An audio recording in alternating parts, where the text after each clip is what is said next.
Hello you absolute legends! As I've said before, cheating exists in every single competition, and speedrunning is no exception.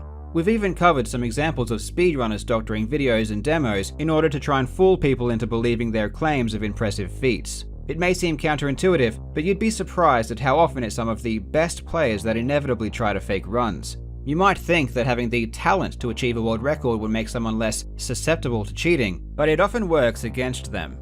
Having talent tends to make people feel entitled. They feel like they deserve the world record, and when the game they play doesn't give them the luck they need, they become increasingly frustrated. On top of this, having talent and deep knowledge of a game makes you a better cheater. You know what tools to use and how to hide your edits. You understand what does or doesn't make sense, what is or isn't possible, and what's believable. When top players cheat, it's almost always detected by other top players looking much deeper than a normal spectator might. In Super Mario 64, multiple world record holders have been caught splicing runs by using audio analysis combined with a healthy knowledge of what the Nintendo 64 can and can't output. But these runs went under the radar for years because the discrepancy is so slight that to any normal viewer, it looks exactly the same as any other run. The fact that better players make better cheaters means that arguments such as, "he's such a good player he has no reason to cheat," are fundamentally flawed. When Billy Mitchell and Todd Rogers were exposed as frauds, this was one of the most common arguments their defenders tried to make. If anything, having a better understanding of a game makes you even more likely to cheat, which is why at the top level, proof standards are so important. I myself could craft a fake speedrun that I'm sure 99.9% of you would completely miss, because I know enough about the games I play to make it believable. But what would happen if I tried to fake a speedrun for a game I didn't play? This would make it much harder to do. It would perhaps make it impossible. If you don't play the game, you're probably going to have to steal the footage from other players. Once you've done that, you'll have to combine them in a way that makes it seem unique, but then you're leaving yourself open to continuity errors. As a speedrunner, I know generally how splices should or shouldn't be done, so I could pull off some pretty fantastic edits, but I would have no idea if what I'm stringing together makes any sense. What about if you weren't a speedrunner at all, but were still hell-bent on trying to fake a speedrun? Well, it just so happens we have an example of this very thing, and it's one of the worst abominations of a faked speedrun I've ever seen. Now generally, some random noob trying to look cool by editing together a fake speedrun isn't that interesting, but the monstrosity we will examine today was crafted by a YouTube channel with over 40 million subscribers, and the video in question has millions of views. The video contains every sin under the sun: stolen speedruns, impossible gameplay, terrible, baffling editing. It's truly a work of art, and today, we will break it apart. The video in question comes from the Mexican channel Barabon. It is one of the largest channels on YouTube with over 42 million subscribers. According to their Wikipedia page, they specialize in the creation of original and viral content. Keep the word original in mind throughout this video. On the 17th of December 2017, they uploaded a video titled Pasando Super Mario en 5 minutos, which translates to Passing Super Mario in 5 minutes. The description states, "Join us to see how our friend Tavo Betancourt, in a relaxed and fun way, plays this legendary 80s Super Mario video game incredibly in just 5 minutes. He has a pretty nice layout, containing the essentials like a timer and heart rate monitor. I wonder where he got the inspiration to include those. The premise is simple. Tavo is going to finish Super Mario Bros. In 5 minutes, which honestly isn't that crazy of an accomplishment. Over 100 speedrunners have already done it, so it's really nothing too amazing. But the problem is that Tavo isn't a speedrunner, and despite not being incredibly difficult, beating Super Mario Bros. In 5 minutes does take some time to learn how to do. Tavo has his own YouTube career to worry about, with his personal channel having almost 5 million subscribers, so I assume he is pretty busy. As I mentioned earlier, if you are not a speedrunner and you want to try and fake a speedrun, your only option is to steal footage from somewhere else, which is exactly what Tavo does. The choice of footage doesn't seem to make a whole lot of sense though, and this might be because he has no clue about Super Mario speedrunning, but he chooses a tool-assisted speedrun. The TAS was made by KLMZ in 2008, and from the first moment of the speedrun, we find out why it was a bad choice. The TAS uses a technique known as fast acceleration, which is performed whenever Mario starts from a standstill in order to get to max speed in the quickest manner.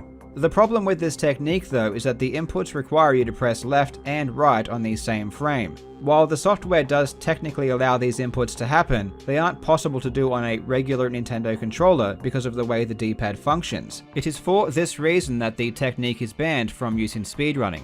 So aside from the fact that fast acceleration is too difficult to pull off, even if it were possible, Tavo is using a regular controller and wouldn't be able to do it even if he had the talent. This TAS-only fast acceleration isn't to be confused with the difficult maneuvers speedrunners do actually use in runs, which is also called fast acceleration. This is a much easier, albeit still difficult set of inputs that are at least possible to execute. One really bizarre thing about this video is the sound and music. It has been pitched weirdly so it doesn't sound anything like it should.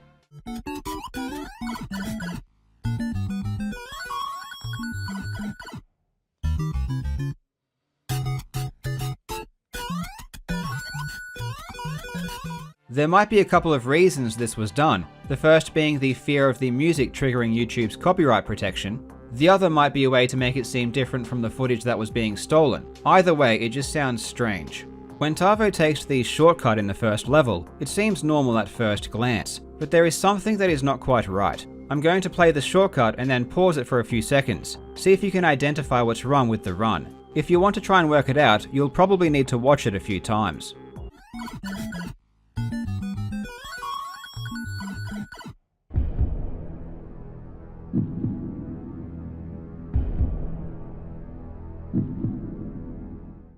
Congratulations to those who managed to figure it out. The problem here is that Tavo collects 11 coins in the room, but the coin counter goes up by 12.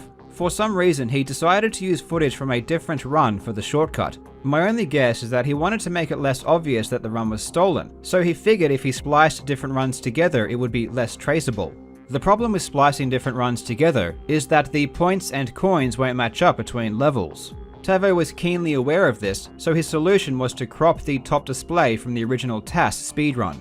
Throughout the entire run, the display will be from that same TAS. The crop was really poorly done though, and this brings some pretty funny consequences as we'll see later. If you were really astute, you would also have noticed that the cropped display includes some of the texture underneath, causing the top of the graphics to appear distorted, as they aren't properly aligned. If you were really astute, you would have picked up on the fact that the display appeared a couple of frames later than it should have. The display should appear on the same frame as the level textures, but in the video it lags behind. If you were really astute, you would also have noticed that the flashing of the coin in the display does not align with the coins in the level. These are always on the same cycle, so there should be no difference in brightness between the two at any point. I have an inkling about where this footage might be from, but we'll come back to this a bit later.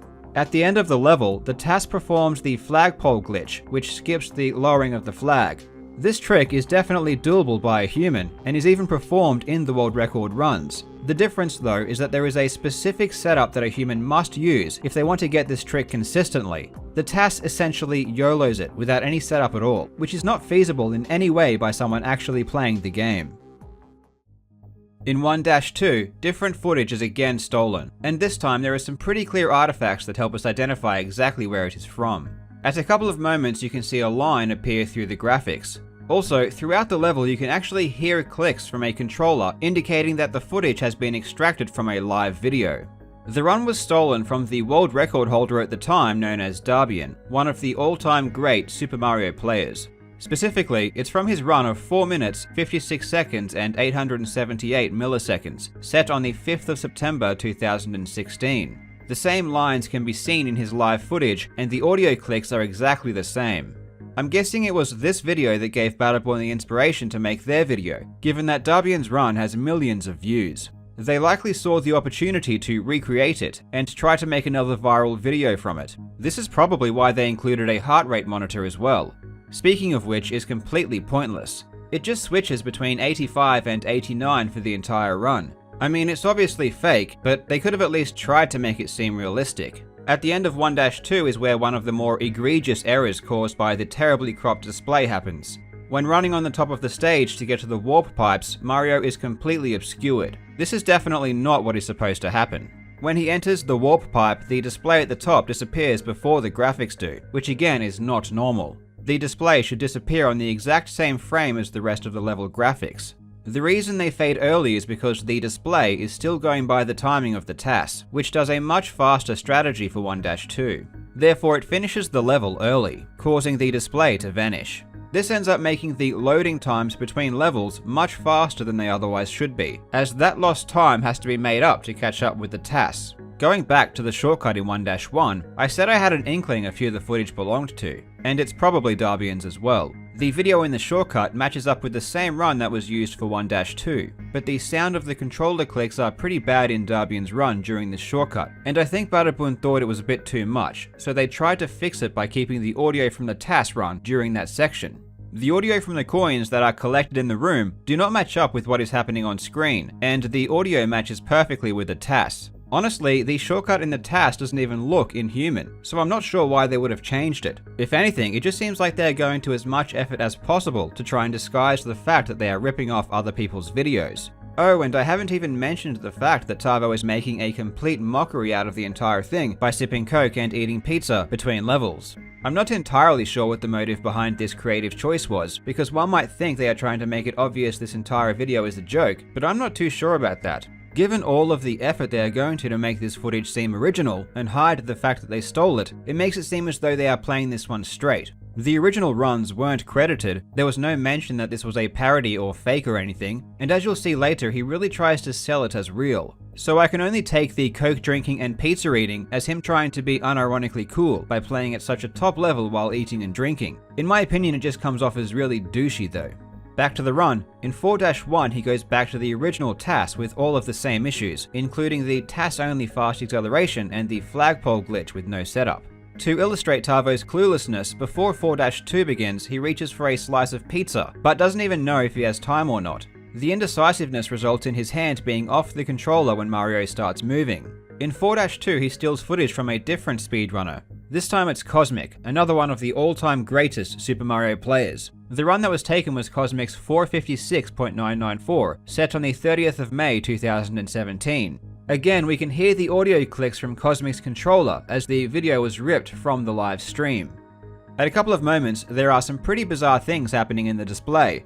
A coin here, a brick there. This is because the TAS hits a coin block here, and a brick here. The TAS finishes 4-2 way quicker because it uses a much more complicated strategy in order to change Mario's position, which allows the wrong warp to be performed. You can see how far it is ahead because of how quickly the display disappears compared to the level textures. When Mario appears in the warp zone, we transition back to the original TAS, and the loading time between 4-2 and the warp zone is way quicker than it should be. 8-1 through to 8-3 is just the TAS run with no other runs mixed in. The funny thing about 8-2 is that Mario is facing backwards for the entire time. In order to do this, Mario has to perform a frame-perfect jump every single time he lands. It's kind of baffling why they would go to the trouble of splicing in realistic runs for other levels, but keep in 8-2 from the TAS when it's so obviously unrealistic. It also includes a crazy wall jump right before the end. He finishes 8-3 with 244 left on the clock, something that's impossible to do without the TAS-only fast acceleration at the beginning of the level. Going into Bowser's castle, his heart rate is still chilling at a cool 85. By comparison, when Darbian reached this stage of the run, his heart rate had climbed to 130. The first 3 rooms of Bowser's castle are just Darbian's run again. All of the previous issues appear due to the cropped display. It appears and disappears at the wrong times, and you can even see the tops of flying fish appear. When it gets to the underwater portion, it transitions back to the TAS. This is also pretty funny because Mario's sprite is all messed up. This happens when the TAS-only fast acceleration is used underwater. Mario is stuck in a state of facing both left and right, and we are able to maintain that state for the entire duration of the swim because you don't actually need to keep holding right in order to keep your momentum underwater. Andrew G hilariously demonstrated this by juggling while swimming during an AGDQ run.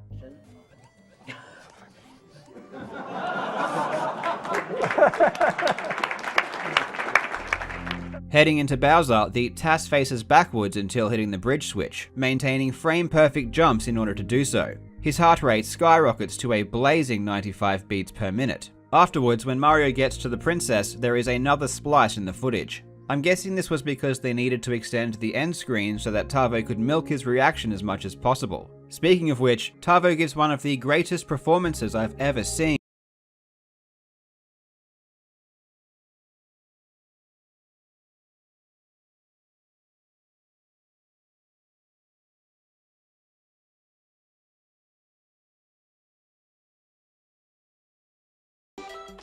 Again, I'm confused. Is this supposed to be a casual run or a terrific achievement? Why play the entire thing cool by eating pizza, only to then act like you've done something amazing? The entire presentation is just so incongruent. What's possibly the weirdest thing of all though, is the fact that the timer ends up being 5 minutes and 12 seconds, even though the actual time of the run was 4 minutes and 54 seconds, as that was the final time for the TAS. I am clueless as to why the timer doesn't match up with reality. One reason could be that it's obviously just a self-made timer and sucks at being accurate. That is probably the case. The other reason is that they knew the actual time of the TAS run they were basing the display off was faster than the world record, and they thought that beating the record by 2 seconds would make the fact that the run was fake a bit too obvious. But that begs the question, if the final timer was so slow, why did they use such fast runs? They could have just stolen any hundreds of runs that were faster than 5 minutes and 12 seconds and just used an accurate timer. This would have been actually believable. Another weird thing about the video is that he doesn't even start or stop a timer. He clearly hasn't watched any speedruns and has no idea how the speedrunners actually use their timers. The entire video is so strange and weird, and his cluelessness just makes it more bizarre. The saddest part about all of this is that if the channel actually did a video celebrating and explaining the real speedrunners and their achievements, they probably could have gotten similar or even more views. A few months later, the speedrunner Bismuth made a YouTube video explaining the world record, and his video received double the amount of views. He didn't even have the millions of subscribers Badabun had either. Instead, he chose to steal footage from legitimate runners that actually put the work in and tried to claim them as his own. There was no credit given whatsoever. It was just a shallow, pathetic attempt at creating a viral video. Original content, my ass. Believe it or not, the real speedrunners still get comments on their videos suggesting that they stole footage from Badabun. It's insane. Even in the event the creators of this video thought everyone would take it as a joke, they still should have given credit where it's due. I really do think this was an honest attempt at trying to fool people in order to get views.